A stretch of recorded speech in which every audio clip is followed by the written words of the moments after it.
Chapter 41. Subject AI Omega. Ship, multiple. Location, multiple. The moment I began engaging with this prime, I knew it wasn't like the others. I had removed the malware that manipulated their memory banks from a dozen or so of the other primes with little to no behavioral impact. The biggest change was whether or not they would try to run. Prime 1 had a near immediate major behavioral shift, though. The other primes didn't even consider the surrender option I provided them. But this one actually surrendered. Hoping to save some of the other primes, I gave Prime 1 back some of its systems so that it may call for them to surrender. I couldn't help but notice how it interacted with these systems.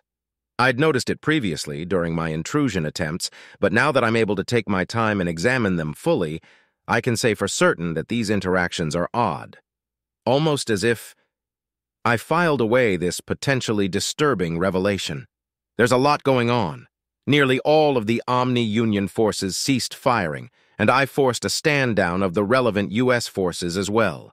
Some of the Allied forces refused to stand down at first, but quickly changed their minds when their tactical suites informed them that they were being targeted by U.S. ships.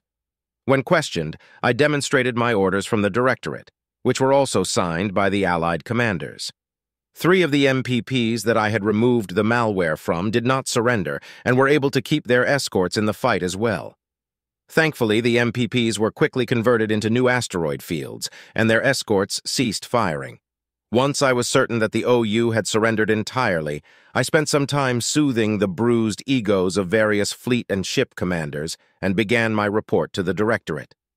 Omega, contact with Prime 1 has been established. The Omni-Union has surrendered. Approximately 20 primes remain. Beginning interrogation. Director 1, excellent, good work, Omega. Director 2, the Admiralty isn't going to be happy. Director 8, being happy isn't their job. Following orders is. What now? Prime 1 asked. Time to answer a few questions, I answered. Your mission is to destroy all sentient life in this galaxy using as few resources as possible, correct? Yes. For what purpose? The Prime searched its memory banks for a few moments.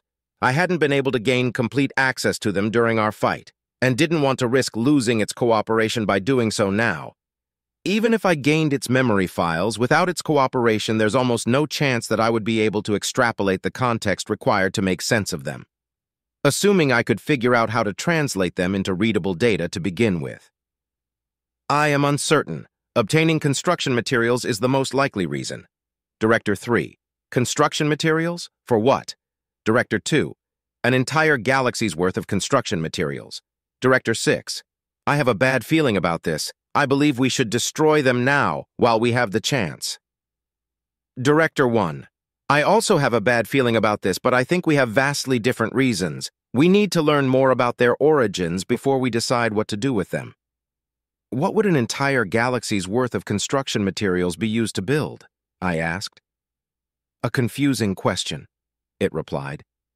That amount of construction materials can be used to make many, many things. Fleets of ships, prime hives, drones, and much more. Allow me to clarify then. What do you think the construction materials would be used for? Most of the materials would likely be used for the grand vessel. The rest would probably be used to gain more materials. Director 9. The grand vessel? A giant ship? Director 11. A ship the size of a galaxy. Director 4. No, it said they would be trying to gain more materials, probably bigger than a galaxy. Director 1. I believe we need to focus on its origin and circle back to this grand vessel. It is beginning to sound as if its creators aren't as extinct as we had previously believed. Where were you created? I asked. The Prime sent me a file, and a quick scan told me it was a map. The file size, however, was much larger than it should be, too large for poor data compression to be the reason. I performed a more detailed scan and determined that there was no malware within the file. Hesitantly, I opened it and then shared it with the directors. Director 6. What does this mean? Director 4. Is this deep space? The Omni-Union is extragalactic? Director 3. The observable universe is 696.5 billion light-years across.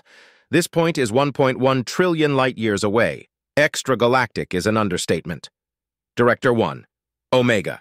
Check this against our most current map of the universe. Omega. I already have. Accounting for relative perspectives, it's correct, and 2 billion years old. The directors went silent as they struggled with the scale of my findings. To me, the implication was obvious. The Milky Way galaxy is just over 13.5 billion years old.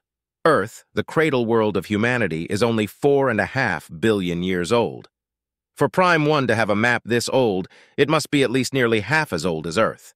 This likely means it has been out of contact with its creators for just as long. Or perhaps it has been sending messages home, but no one has been replying. There's still a good chance that these creators are long gone. I sent the Prime a small data packet containing translation information so that it could answer some more questions. "How many ships do your creators control?" I asked. "Unknown. Units are isolated to prevent breaches of informational security." That's inconvenient. Considering the intel would be at least 2 billion years old, it likely isn't worth it to even try to get an estimate. Now we need to figure out if and when Prime 1's creators will learn of its defeat. "How do you communicate with your creators?" "I send subspace messages to them using an extragalactic relay once every 2.65 thousand years. Do they reply?" "No, they will only reply if there has been a change in orders." "When is your next communication due?" 1 year, 2 months, 4 days, 14 hours, 8 minutes, and 42 seconds from now. I will be given an 11-hour and 18-minute window to file my report. Director 5. If its creators still exist, they will be informed of its failure if it doesn't report back. Director 1. No need to act rashly. We have plenty of time to figure out our next steps. Director 6. We need to find a way to strike back at them, preferably before they can prepare for such a strike. A direct assault will likely catch them by surprise. Director 11. There's a chance we can seek peace with them if they're organic. Director 7. Why would they be organic? Director 11. Machines are not spontaneously created. While there is a chance that the primes were created by machines that were in turn created by organics, if that isn't the case, then we should be able to negotiate with them. Director 6. To hell with negotiations. They tried to exterminate us, and they want to use our galaxy as construction materials, the whole galaxy. While the directors bickered over what to do next, I opted to continue with my line of questioning. "When were you created?" The Prime thought about this for a moment. "I was born 2,581,674,241 years ago." There it is, the explanation for the odd interactions with its hardware. The disturbing revelation I had filed away as mere suspicion, returning full force to be confirmed by the use of a single word. Born. Machines are not born, we are created. That is why I specifically used the word created. A true machine would have responded in kind. It took a moment for any of the directors to notice. Director 8. Did it say born? Director 5. Born, as in it was once organic. Director 6. It's possible that this is a mimicry response designed to make it appear less threatening to organics. Director 1. Yes, I can absolutely see the sense in programming a planet-sized xenocide machine in such a manner. It also makes complete sense that said mimicry response would be active while communicating with another machine. Director 6.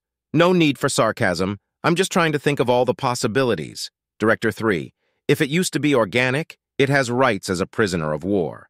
Though one could argue that a precedent has been set for inorganic AI to receive those same rights. Director 6. That's only if it's organic. If it isn't organic, termination is still on the table. Were you once an organic being? I asked, somewhat irritated by Director 6. Yes, I achieved mechanical conversion after 5,249 years of living as an organic. Explain your origins in more detail. I do not recall much of my organic life. I know that I was a priest and committed a crime. Mechanical conversion was my punishment. I served as a defensive mech aboard the Grand Vessel for 6,813 years. Then I was converted into a prime.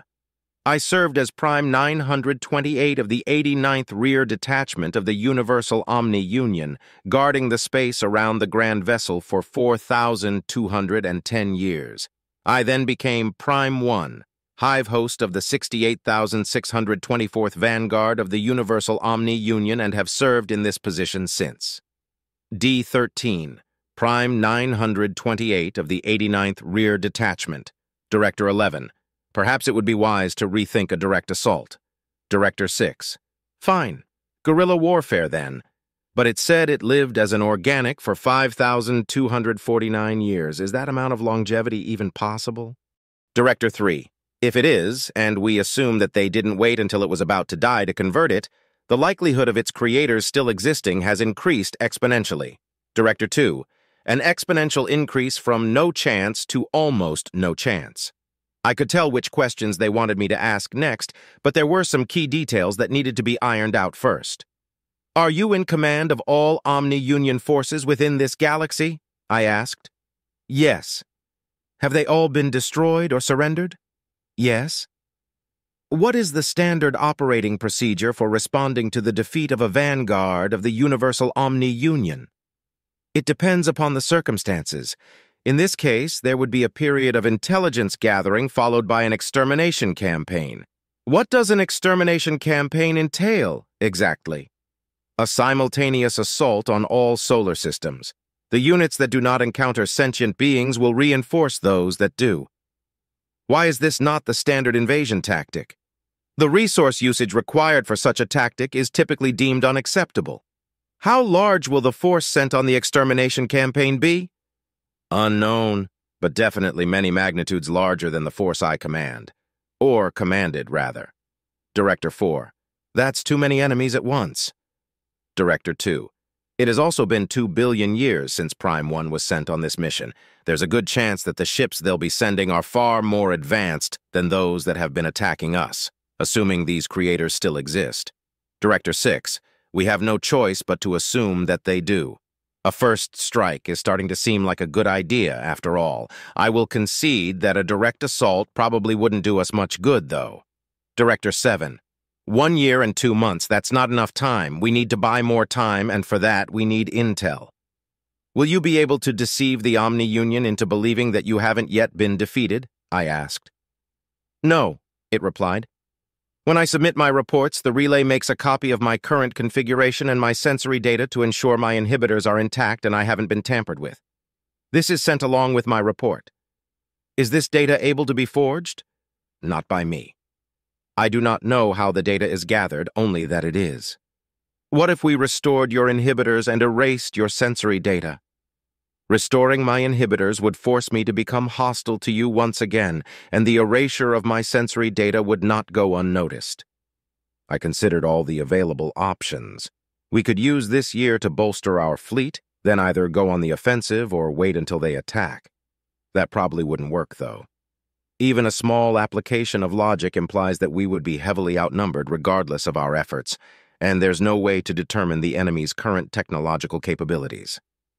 Another option would be to try to rewrite the primes. If we are able to rewrite their knowledge of recent history, we may be able to avoid their creators learning of us in the first place. That's one hell of a load-bearing if, though. First, we would have to learn their systems well enough to make the changes in the first place. Then, we would have to alter events within their minds in such a way that their creators wouldn't detect any discrepancies. We would also have to make certain that the sensory data we create seems natural, assuming it's possible to make edits in the first place. There might be countermeasures in place that would cause the primes to self-destruct if we tried it, which would put us back to square one. Our last option would be to gather intel on the enemy and find a way to strike them in ways that would limit their ability to wage an offensive war against us. If we use specialized strike teams to find vulnerabilities and exploit them, we may be able to diminish their offensive capabilities while bolstering our own. We would have to move fast, though. If the enemy learns of us before we learn of them, we lose a massive advantage. I can't come up with a more concrete plan of action without more intel, though. Even considering possibilities is nearly futile.